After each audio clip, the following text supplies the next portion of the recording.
ሰላም ሰላም ውድ የቻናላችን ተከታታዮች እንደምን አላችሁ? ባላችሁበት ሰላማችን ይድረስ እያለን እንኳን ለ2018 በሰላም አደረሳችሁ እያለን አመቱ የሰላም የፍቅር የደስታ ህልማችሁ እውን የሚሆንበት አመት እንዲሆንላችሁ ከወዲሁ እንመኛለን።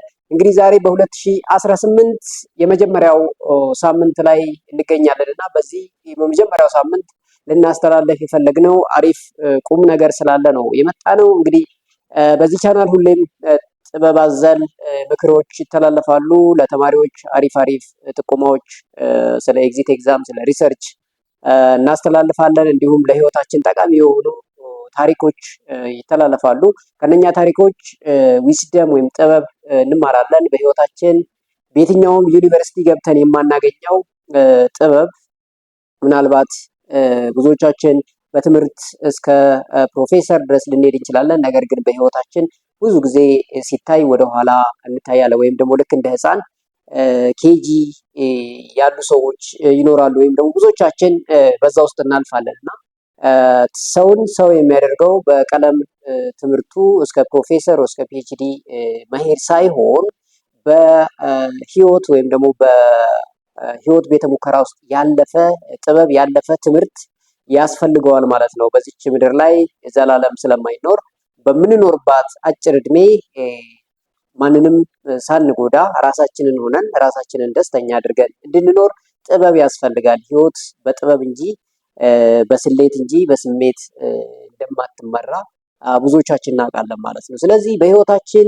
እንግዲህ እያንዳንዷን ቀን ስናልፍ የምንማረው ነገር አለ እና ዛሬ 2018 ስድስተኛው ቀን ላይ እንገኛለን። እንግዲህ 2018 365 ፔጅ ያለው ደፍተር ወይም ደግሞ ዲያሪ ነው ብለን ካሰብን በዚህ በ365 ፔጅ ላይ ምንድነው ጽፈን ማለፍ ያለብን? ምንድነው እየጻፍን ያለነው? ዛሬ ስድስተኛ ቀን ላይ ስንደርስ ስድስተኛው ፔጅ ላይ የተጻፈው ምን ይላል? እውነት ስለ ስኬታችን ስለ ህልማችን እኛን ህይወታችንን ደስተኛ የሚያደርግ ወይም ደግሞ ለነገ ለህይወታችን ይጠቅማል ብለን ያቀድኑ ፕላን ነው እየጻፍንበት ያለ ነው ወይስ ደግሞ የማይመለከትን ነገር እየጻፍንበት ነው ያለ ነው? ወይስ ደግሞ እንዲሁ ዳሽ ሆኖ ነው እያለፈ ያለው? ነገር ግን በህይወት ዓለም ወደድክም ጠላህም አንተ ማጽፍ ከሆነ ሌሎች ይጽፉበታል ይባላል እና አንተ በህይወት የማታቀድ ከሆነ በሰዎች ህይወት እቅድ ውስጥ ትሄዳለህ ይላሉ ብዙ ፈላስፎች። ልክ ናቸው። በህይወታችን አቅደን ማንሄድ ከሆነ የሰው እቅድ አስፈጻሚ እንሆናለን ወደድንም ጠላንም ማለት ነው እና የተሰጠው 365 ፔጅ ነጭ ወረቀት ወይም ደግሞ ነጭ ደፍተር ምን እየተጻፈበት ነው የሚለውን ታሪክ የሚያስተምርና አሪፍ ቁም ነገር የምታገኙበት ቪዲዮ ነው ይዘን የመጣነው ዛሬ። ቻናላችንን ሰብስክራይብ ቪዲዮአችንን ላይክ አድርጋችሁ እስከ መጨረሻው ከተከታተላችሁኝ እመኑኝ አሪፍ ቁም ነገር ታገኙበታላችሁ። የዛሬው ቪዲዮአችን የሚያጠነጥነው እንግዲህ አንዲት ሴት ታሪክ ላይ ነው። እንግዲህ እቺ ሴት በአንድ ሀገር የምትኖር መልከ መልካም የሆነች በባህሪዋም ጥሩ የምትባል ነገር ግን ቢያንስም አንድ መጥፎ የሚባል ዲሲፕሊን ወይም ደግሞ ባህሪ ወይም ስነ ምግባር አላት። ይሄ ምንድነው? ትንሽ በሰዎች የመመቀኘት ወይም ደግሞ ለሰዎች ኢንቪ ወይም ጀለሲ አቲቲዩድ የምንለው አይነት አመለካከት፣ የሰዎች ስኬት በትንሹም ቢሆን የሚቆረቁራት አይነት ሴት ናት እና ስለዚህ ሴት ነው ዛሬ ታሪካችን የሚያጠነጥነው። ከዚች ሴት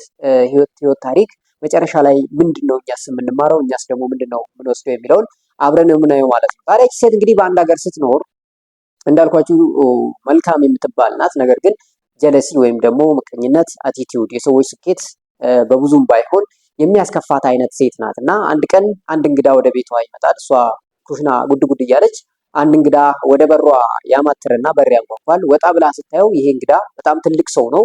በጣም ደክሞታል። እንደው በጣም የራበው ይመስላል እና ምንም ቃል ሳትናገር ወደ ቤት ገብታ ውሃ ነው ያመጣችለት ማለት ነው ያ ሰው እንዲጠጣ። ውሃ መጣችለት። የሆነ ወንበር ሰጠችውና እዛ ወንበር ላይ ቁጭ ብሎ ያንን ውሃ ጠጣ። ልክ ያንን ውሃ ከጠጣ በኋላ ትንፋሹ ይመለስና ከድካሙ ያገግማል ማለት ነው። በዚህም የተነሳ ትንሽ ፈገግ ብሎ ያያትና እኔ ማን ነኝ? እኔ ማን እንደሆንኩ አውቀሻለሁ ወይ ብሎ ይጠይቃታል።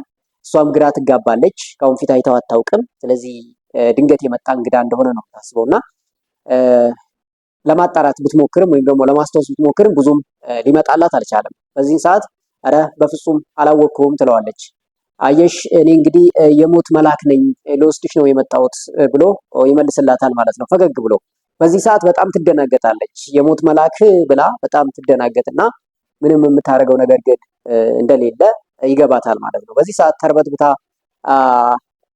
ስትንቀጠቀጥ ያይና አይዞሽ ተረጋጊ፣ እኔ የመጣሁት እውነትም ልወስድሽ ነው።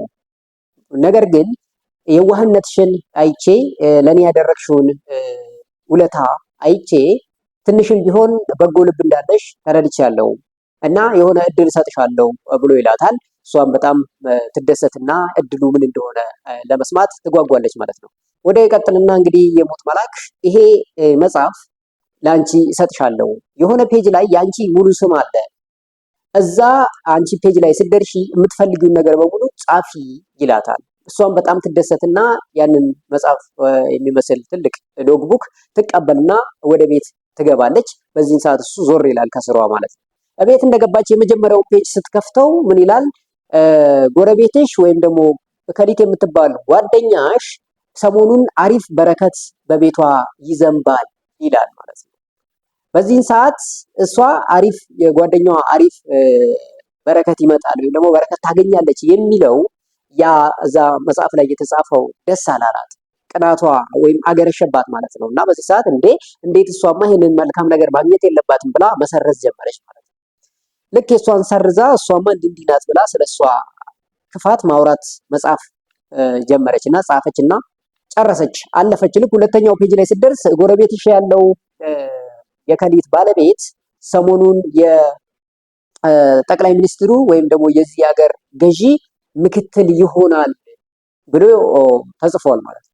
አሁን የበለጠ ንዴቷ ያገርሽባታል። አሁን እንዴት ብላ እሱማ መሆን የለበትም ስለሱ ክፋት ማውራት እዛ ጋር መጻፍ ትጀምራለች ማለት ነው።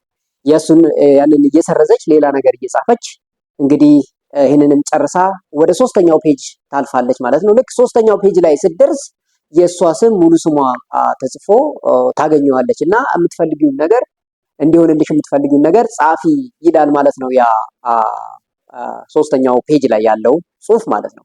በዚህ ሰዓት እሷ ምን ልጻፍ፣ ረጅም እድሜ እንድኖር ልጻፍ ወይም ደግሞ በጣም ብዙ ሀብት እንዲኖረኝ ልጻፍ ብላ እያሰበች እያለች ያ የሞት መልአክ በፍጥነት ይመጣና ወረቀቱንና እስክሪፕቶን ያን ሎግቡክ ይቀበላታል ማለት ነው። አየሽ ጊዜሽ አልቋል። አሁን የምትጽፊበት የምታስቢበት አይደለም። መጀመሪያውኑ ሰዎች ህይወት ውስጥ ገብተሽ የሰውን ህይወት ስትሰርጂና ስትደልጂ ቆይተሻል።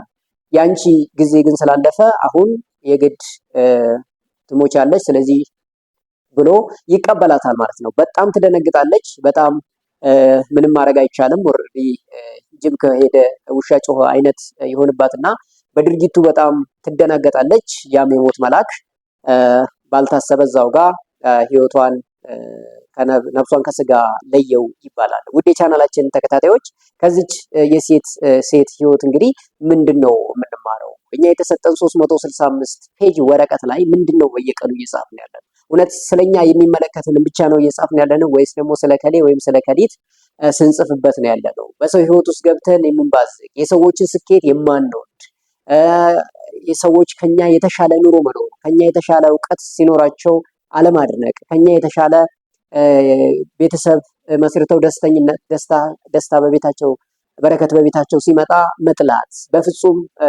በህይወት የማያስፈልግና ጊዜያችንን እና እንዲሁም የሚመጣው ወደኛ የሚመጣ በረከትን የሚወስድብን እንደሆነ ከዚች ሴት እንማራለን ማለት ነው። እንግዲህ እሷ የጓደኛዋ ወይም የጎረቤቷ ቤት በበረከት መሙላት እንዲሁም የጓደኛዋ አባል ወደ ስልጣን ወይም ደግሞ ለስልጣን ሹመት መታጨት አላስደሰታትም ማለት ነው። ስለዚህ የነሱን እዛ ጋር እየደለተች እያጠፋች ብዙ ጊዜዋን አባክና ልክ የሷ እድል ላይ ስትደርስ ግን ሰዓት እንዳለቀባት ያሳየናል ማለት ነው። በህይወታችን የሚሰጡን እድሎች ሁልጊዜም ቢሆን ሊያልፉን ይችላሉ። በጊዜው የማንጠቀምባቸው ከሆነ ጊዜ ቆሞ አይጠብቀንም ማለት ነው። ስለዚህ ሁሌም ቢሆን የምናገኘውን እድል ታብ አድርገን ለኛ የሚመለከተውን ብቻና የሚያገባን ነገር ላይ ብቻ ብናተኩር ዓለምም ሆነች ህይወት መልካም ትሆን ነበር ማለት ነው። ብዙ ሰዎች እየባከኑ ያሉ፣ ብዙ ሰዎች ህይወታቸው እየተመሰቃቀለ ያለው የነሱ ህይወት ላይ በማተኮር ሳይሆን እከሌ ወይም እከሊት ህይወት ላይ በማተኮር የማይመለከታቸውን ሲጽፉ ወይም የማይመለከታቸውን ሲያነቡ ጊዜያቸው ይባክናል ማለት ነው። በህይወትህ ሁልጊዜም ቢሆን አንተ ለአንተ የሚያስፈልገው ወይም ደግሞ የሚመለከት ነገር ላይ ብቻ አተኩረህ የምትሰራ ከሆነ የተሰጠ 365 ቀን ወይም ደግሞ ይህንን በወረቀት ብትመልሰው 365 ፔጅ ትክክለኛ ዓላማህን፣ ትክክለኛ ስኬትህን፣ ትክክለኛ የወደፊት ዕጣ ፈንታህን የምትወስንበት ይሆናል ማለት ነው። እንግዲህ ውድ የቻናላችን ተከታታዮች ሁላችሁም ቢሆን ዛሬ 6 ቀን ብቻ ነው ከ365 ቀን የጎደለው 359 ቀን ይኖረናል። በዚህ በ359 ቀን ውስጥ እያንዳንዷን ቀን ትርጉም ያላት ህይወት፣ መልካምነትን የምንሰብክባት፣ ጥሩ ነገርን የምንጽፍበት፣ ስለ ሰዎች ሳይሆን ስለ ራሳችን የምንጽፍበት፣ ለራሳችን ድክመት የምናርምበት እንጂ ስለ ሰዎች ጣታችንን የምንቀስርበት ጊዜ እንዳይሆን ትልቅ መልእክት የምታስተላልፍ ነች። ውድ የዚህ ቻናል ተከታታዮች በተለይ ተማሪዎች ጊዜያችሁን በአግባቡ የሚያስፈልጋችሁ ነገር ላይ ብቻ እናንተን የሚመለከት ነገር ላይ ብቻ እያተኮራችሁ የተሰጠንን ጊዜ ፕሮፐርሊ የምንጠቀም ከሆነ ስኬት የትኛውም ጊዜ ይዘገያል እንጂ የማይመጣበት ጊዜ የለም። ሁልጊዜም ቢሆን ነገሮችን ስናደርግ ቶሎ ስኬት ላይመጣ ይችላል።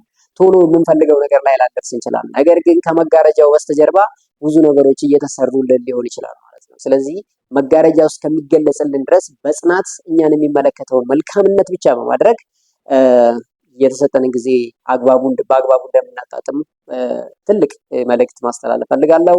ሌሎች ሰራተኞች ብትሆኑም ተማሪዎች ወይም ደግሞ በኑሮ ህይወታችሁ ወይም ደግሞ በስልጣን ወይም ደግሞ የትኛውም አካባቢ ላይ ያላችሁ ውድ ኢትዮጵያውያን እቺን 365 ቀን ትርጉም ያላት ቀን አድርገን በስራ ቦታም ቢሆን እኛን የሚመለከተንና እሴት የሚጨምር ነገር ላይ ብቻ በማተኮር የከሌ መሮጥ የከሌ ወደፊት መገስገስ እኔን ወደኋላ ያስቀራል ብለን በማሰብ ሳይሆን የከሌ ወደፊት መሮጥ እኔንም ያበረታታኛል የሚል አቲቲዩድ በውስጣችን እንድንይዝ ትልቁም ነገር እንማርበታለን ማለት ነው።